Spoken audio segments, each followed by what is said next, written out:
In this video, I interview Brady Shearer, founder of Pro Church Tools, and he shares 3 tips for how to grow your church or your nonprofit using YouTube. Coming up.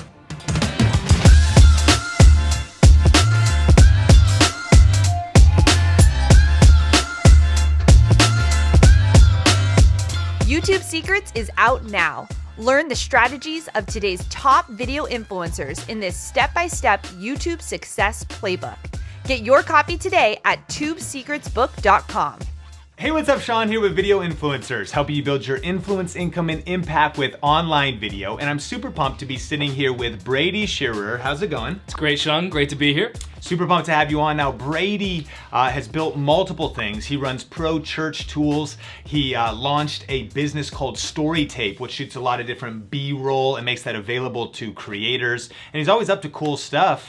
Brady, thanks for coming on. Thrilled, Sean. It's always great spending time with you. So this is awesome. You as well. And for those that are maybe just meeting you, talk a little bit about what you've been up to the last couple years and what you're doing today. Sure. So I run a company called Pro Church Tools out of Niagara Falls, Ontario, Canada. I am Canadian, so here in America, always a pleasure.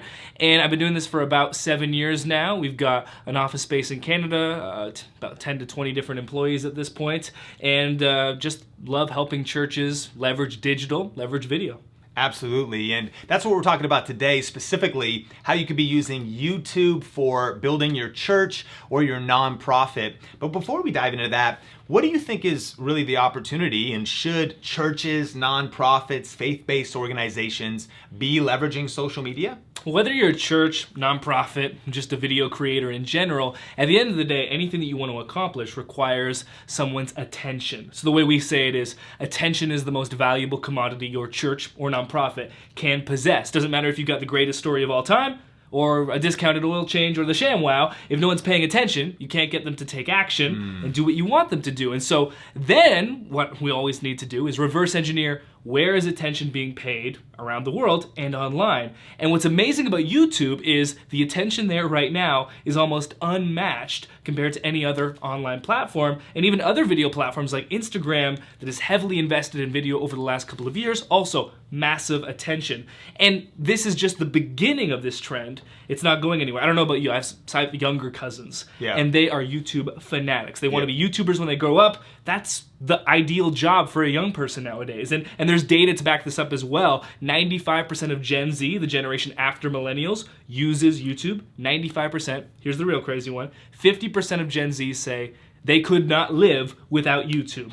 Fanatics, Sean. Yeah, no doubt. I mean, that's kind of like me. I feel like, how about you let us know in the comments, do you think that you might not be able to go on living if YouTube was to go away? That's so funny. And Brady, it's funny you mentioned that, because we were just at VidCon and they just announced that now YouTube, it was 1.5 billion monthly active users. It hit 1.7 quick, and the new stats are 1.9 billion monthly active users logged in with a Gmail account. So it's not even counting anybody that's just watching and all the views coming from those that are not logged in. And that's what it's all about, attention. Because if you can gain attention from somebody, now you actually have a chance to share that story of the nonprofit or of the church that you're in charge of. And so it comes down to attention. You can work really hard if you're a church. Come to us, come to us, come to our 1 hour per week Sunday service, and then we'll have your attention. Or, because attention's hard to get, you can do something much easier. Go where the attention already is and leverage that. What's amazing about platforms like YouTube and Instagram is that the creators and the infrastructure of the platforms are like, we'll let you set up an account for free and reach billions of people for free. So crazy. Nothing like that has ever existed in human history. So the way I always like to say it is, we're living through the biggest communication shift in 500 years. Wow. And the most recent one, 500 years ago, was the printing press. The first book ever printed was a Latin language Bible. And then within 50 years after, that happened in around 1450, there was 20 million volumes of books. And so that led to the Protestant Reformation. It led to the Bible still being the most widely sold and distributed book of all time. And so we're living through something pretty similar right now, a crazy communication shift that makes information and attention more accessible than ever before. That's so incredible. Well, you have 3 specific tips that anybody that wants to grow a church or get noticed for their cause, for their nonprofit, that they can do. So number 1, you were talking about create videos that answer people's questions. What's that all about? Really, the beginning of success on any platform is understanding user behavior. why does a user go to this platform? What are they hoping to do? And we know that YouTube is the second largest search engine in the world, second to only Google. It's the second most visited website in the world, also second to only Google. When someone goes to YouTube, they are going to have a question answered most of the time. And so what nonprofits and churches can do is they can create videos that answer questions that people are searching for. And this is really the greatest first place to meet a person that you haven't yet interacted with online and provide value up front. You know, my company, at this point, we just surpassed multi-million dollars in revenue for the first year, which was really exciting. I'm a 27-year-old kid from Canada who lived in the most northern major metropolis on the continent. Like, I'm a legit nobody, and I've built my entire company, as you have, Sean, with yours, on this idea of I'm gonna provide free value to you first, and I'm not expecting anything in return. You know, 90% of the people that follow us online are never going to give us $1. And we love that because we know that we're serving people and they are never going to have to pay us for that. But then a small amount will, and that's where you can really take and you can scale and go to places from there. But it all comes down to answering questions, responding to user behavior. So we can talk about how to actually do that step by step. Yeah, and I think that probably goes in a little bit into like keywords, or how do you even figure out what people are searching? Exactly. So a couple tools that I like to use: Google Keyword Planner, which is free, and keywordtool.io, which is free. It does have a paid version that's awesome. And both, especially keywordtool.io, actually has a YouTube tab dedicated to YouTube where you can look up keywords. What are people searching for? So for an example, here's the exact process that I would go through if you're a church. Look up a keyword with a keyword volume of around, let's say 500, no less than 500, no more than 100,000. I found that that's kind of the sweet spot for you being able to actually make impact and make noise. Because if it's less than 500, it might not be worth making a video about. If it's more than 100,000, it might be so popular that you're not going to be able to get through the noise. And then you also want to look at the competition for that keyword. So one perfect keyword example for, if you're a church, for example, would be Bible translations or Bible versions. According to Google Keyword Planner, it has about 10,000 monthly searches with low competition. So you could go in, create a video, the 5 best Bible translations in 2018, or the 5 best Bible versions for millennials, something like that. And now you've got a video that is going to answer the question that people are searching for.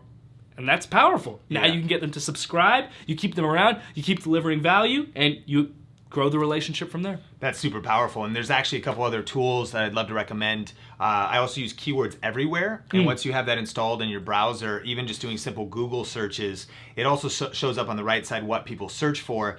And it gives you the search volume right next to the predictions. So if you're typing in a prediction on Google, it'll show you, instead of just the predictions, it'll actually show you the search volume right to the right of it. So it's a little bit faster. So we'll link that up in the description. And then also, if you've been around video influencers for very long, you know about vidIQ. That's how we see if our tags are ranking. We have a whole suite of tools.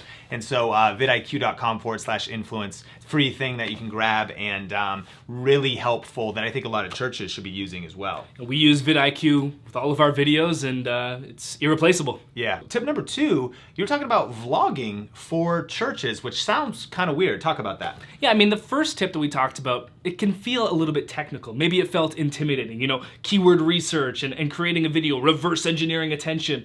There's another way that you can do this, and that's something as simple as just documenting what you are going through, the life of your nonprofit, the life of you as a church leader or a pastor. And there are real examples of people doing this. I think an individual in Pro Church Nation, as well as the Think Media Nation, is Trey Van Camp. And Trey, he's a pastor. He's a younger pastor. I think he's about 24, 25. So millennial pastor from Phoenix, Arizona. And he started a church a couple of years ago. And he's been vlogging, documenting that entire journey. And I did an interview with him. I was asking him questions. Trey, why are you doing this? And one of them had to do with, look, I'm young. And I know that there's a little bit of a gap.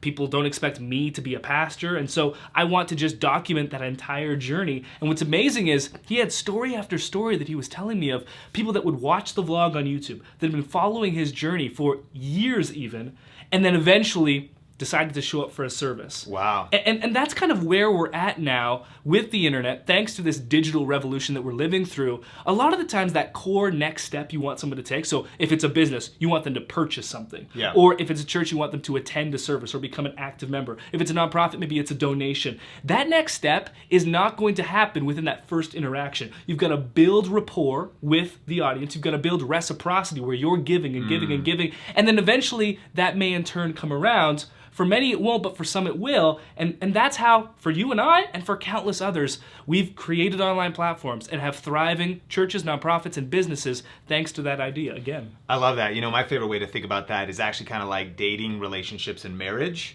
Is that a lot of us sometimes online, whether if for a nonprofit, again, you need donations to keep you going, but sometimes you're moving too fast, and it makes me think when I first met my wife Sonia at Starbucks, like the first day I saw her, how do you think it would have went, Brady, if I would have went up to the counter, I'm like, man, she's good looking, I'm gonna try this right now. I just go up, lean over, kiss her on the lips, and ask her to marry me. How do you think that would have went? Probably not great. Maybe with like a lawsuit, some kind of a, like a little sexual harassment. Yet years later, we're married. Why? Because there was a lot of steps in that process. And I sometimes think about content online. You want to build a relationship. That's dating, vlogging, right? They're getting to see you. They're getting to know, like, and trust you.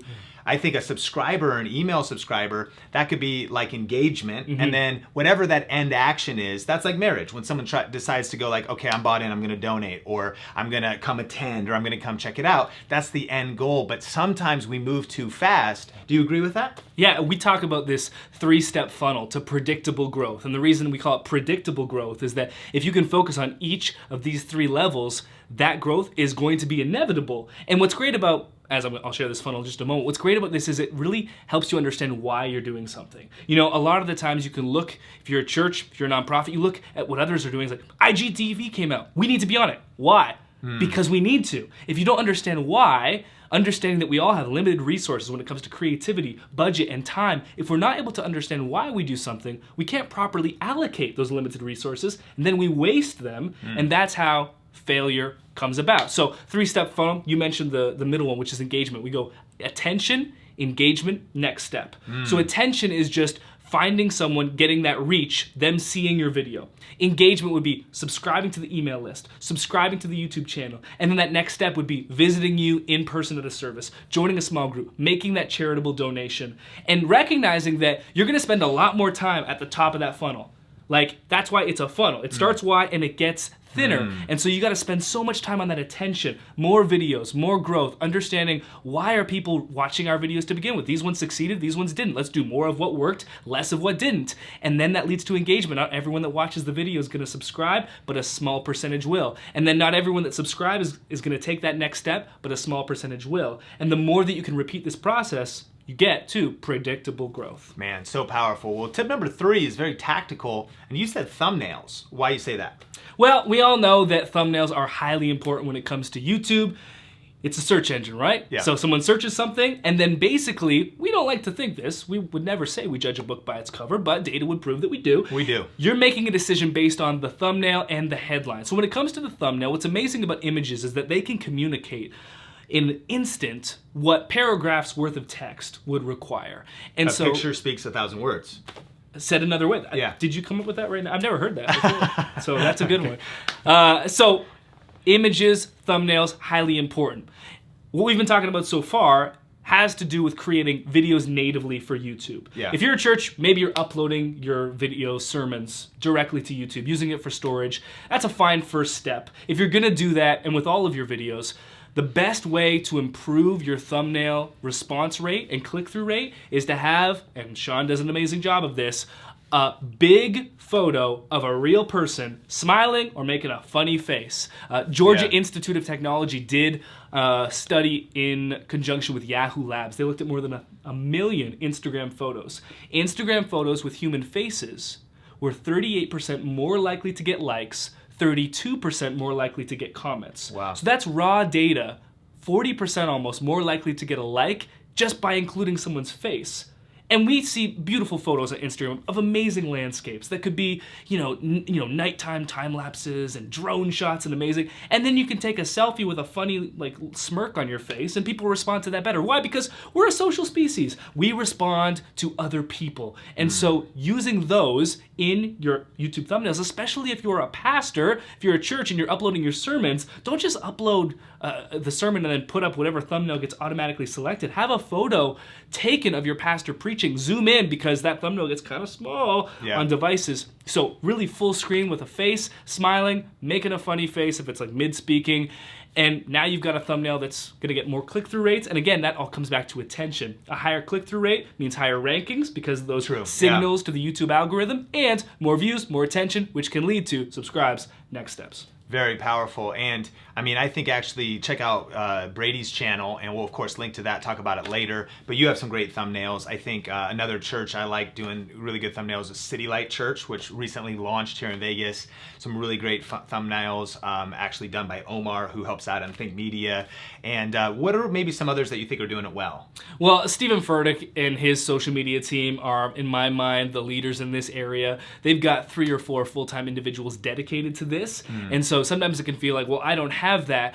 But if you go and just look at their YouTube thumbnails, they do a great job of adding that orange brand of elevation, which it really pops on that white background within YouTube search. And then you've always got a photo of Stephen Furtick, you know, zoomed in. And so that's instantly recognizable. But even if you are not a massive church, because you likely won't be, 50% of churches are 100 or less, 90% are 350 or less, you're not gonna have that same type of brand recognition that maybe an elevation will, but that's okay because, again, going back to using a human face, you don't need recognition. That human face is going to be enough to earn that click-through. That's really, really good. And maybe just think about getting a volunteer, just somebody to like, hey, start working on this. It might take you a while to ramp it up, but just keep coaching, keep leading them, get a camera in their hand so they can get that photo during the weekend so you can use it on that video. What's amazing is, like, here's a real practical way to do this. Let's say you're like, well, Brady, I don't have anyone in my church who's a photographer. We don't have an amazing camera laying around. Well, what's amazing about smartphones nowadays is so many of them come with portrait mode.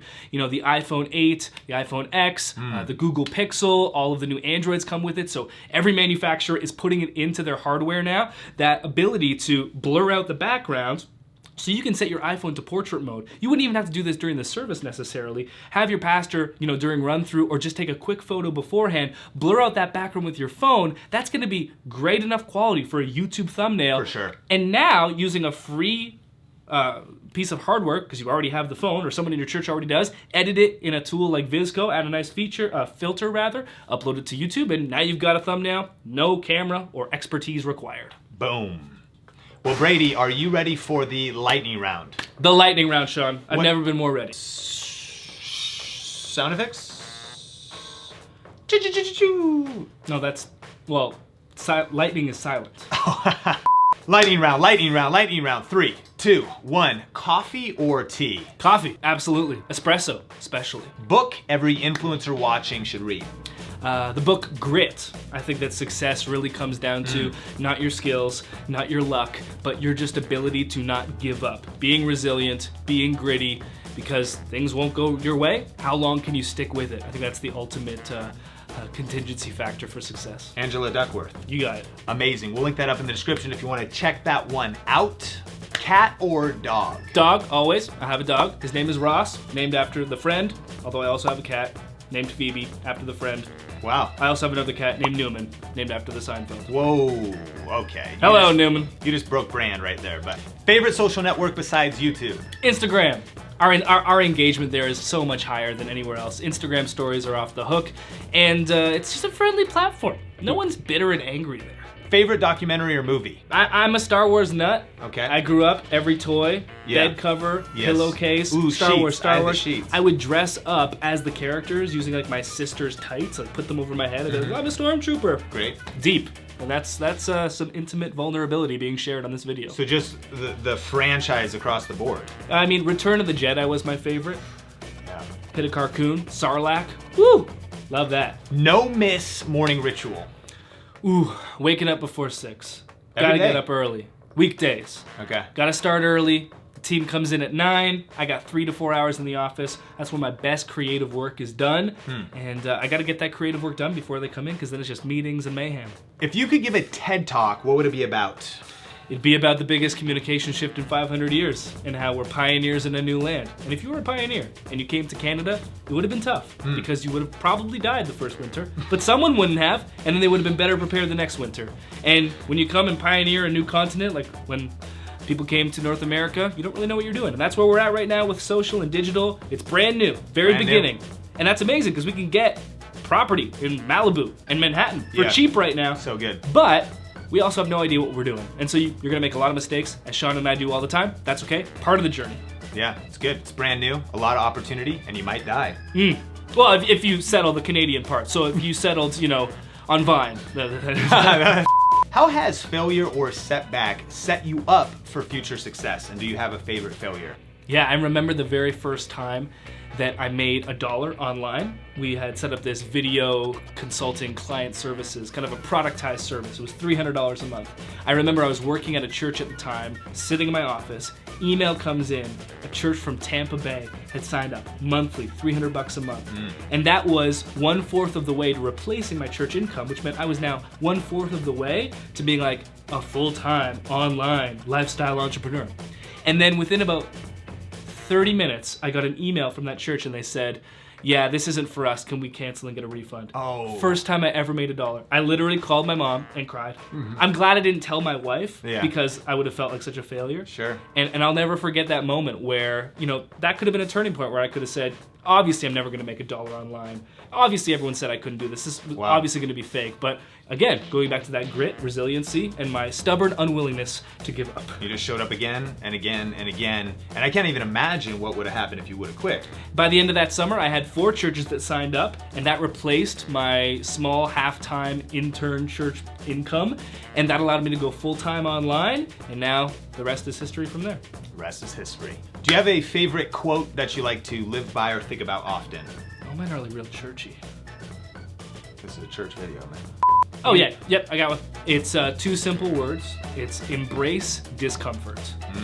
Again, going back to the whole grit thing. Another book that I've loved this year called The Beauty of Discomfort by a Canadian author. And the whole book, and that 2-word phrase, embrace discomfort, is understanding the truth about life, that pretty much anything you want to accomplish is going to require discomfort, uncertainty, intimidation, failure, setback. The only way to, this is cheese, the only way to get to it is to go through it, Sean. So embrace discomfort. Anytime I feel discomfort, a really easy example would be trying to lose weight. There was a couple of years ago, Sean and I, we were both a little chubbier than we are now. Good point, and we both got a lot healthier. And I know that for Sean, as well as for me, a lot of times there's a lot of discomfort in that. You're trying to break a habit. You're trying to run, lift when you don't want to. But recognizing that discomfort is the way to getting where you want to go. So good. Favorite place in the whole wide world and why? Probably San Diego. I think that's my favorite American city. I love the weather. Real perfect. Yeah. I love the food. Really love the people and the city. And SoCal is just great. So that's probably my favorite place. I think I've been there 4 or 5 times. I went there for my birthday weekend with the wife and some friends this year. It's awesome. It's beautiful. And they always say, if I knew then what I know now, I would have done things differently. What advice would you want to give to your 18-year-old self? I think the most powerful skill that I've been learning and will continue to learn is self-awareness, and recognizing that I have value innately as a human being. I was a very insecure teenager, and right around 18, I just wanted to be validated as someone that was worth being around, worth loving. And I feel like I've really come out of that in the last 5 years. And a part of that is just becoming self-aware of who you are and what you're good at, what you're bad at, and the beauty and mess of humanity. And so self-awareness, self-confidence. Powerful. Choo! Lightning round. Choo, choo, choo, choo, choo, choo, choo. Shh, shh. All right, Brady. Well, hey, if people want to check you out, connect with you, what are some of the things you have available? And of course, we'll put links to all of Brady's stuff in the description below. Tell us about it. Yeah, best place to connect with me personally is on Instagram at Brady Shearer, just my name. I'm really responsive with direct messages. I find that engagement on Instagram is the best. So if you have any questions about my business and anything we talked about in this video, that's the best place. And then home base for the business is prochurchtools.com. I love it. And then Brady's also working on another project called Story Tape, and it's actually something we've been using as well. It's probably one of the coolest B-roll solutions online. You guys are adding how many clips to the library? 1,000 new clips every month. Every month. In fact, you're in Nevada, you're about to be in Utah, creating new content for it. So, video influencers, this is something that we're finding really valuable. So we'll link to that as well, so you can check that out. If you need B-roll that is shot well, you got the eye, you've got the vision. Some B-roll sites, let's be honest, are kind of cheesy. Yeah. Definitely cheesy. Look, just not the best. True. So with that, Brady, I just want to acknowledge you. You know, I'm super grateful for you, our friendship. You know, we've known each other, I don't know, 8 years now or something like that. And it's been cool to see the business you're building, what you're doing as an entrepreneur, plus what you're doing just to help church leaders and those in the nonprofit space just make a greater impact. It's really powerful. And, you know, everybody watching is trying to build different things, but we're all basically entrepreneurs. To step out and to try to make something from nothing, to be your own boss, if you will, is tough. And it can be an emotional roller coaster. Can you just leave the influencers community with just a few thoughts for keeping going on the journey? You know, no one gets to choose when they're born. And it's no virtue or fault of our own that we were born during this time. But I think that the opportunity that each of us has this time in human history with the internet and this brand new world and the amount of attention that's out there, it's all up for grabs. I don't want to waste any of that opportunity. And it's an amazing privilege, it's an amazing responsibility. So if you have a dream, if you have this big vision, this grand hope for what your life could become, you know what's really cool is that we've got 2 real life stories right here. Not exactly linear, doesn't always go the way that you want it, but if you just put your head down, stay gritty, embrace discomfort, you can get there. This isn't just some pipe dream that I used to think it was. You know, you watch those online people, you think, well, that could never be me. No, it's real. So keep chasing after it. Don't give up. Stay gritty. Embrace discomfort. You can get there too. I love it. Appreciate you, influencers. Thank you so much for watching.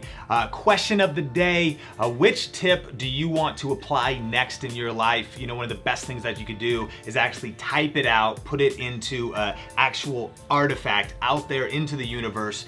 And so tell us in the comments what you need to do next for building your brand, your church, your nonprofit. And subscribe if you're not subscribed. Check out other videos in our interview series or another video from Video Influencers right over there. And until next time, this channel is all about helping you build your influence, income, and impact with online video. Keep crushing it, and we will talk soon.